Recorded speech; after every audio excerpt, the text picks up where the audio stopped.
broadly applied because they look similar to a recommendation from the Commerce Department from a couple weeks ago.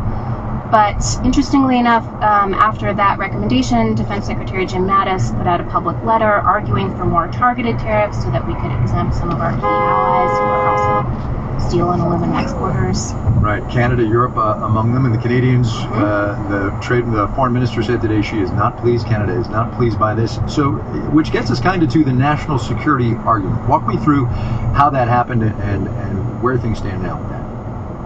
Right. So this is a very rare argument to make. A lot of times we have these anti-dumping duties that are applied to very specific products. This is not that. This is based on a Cold War era law. The theory behind it is that if in a time of war the U.S. had no choice but to import key defense materials from foreign producers, especially if they had to go to unfriendly countries, that would be really bad. So in limited cases, protecting your domestic industries from competition could make sense. Thing is, when I talk to people about this, they say it's a bit of a tough case to make that as applied to steel. We import about a third of our steel from right? And most of it from Canada.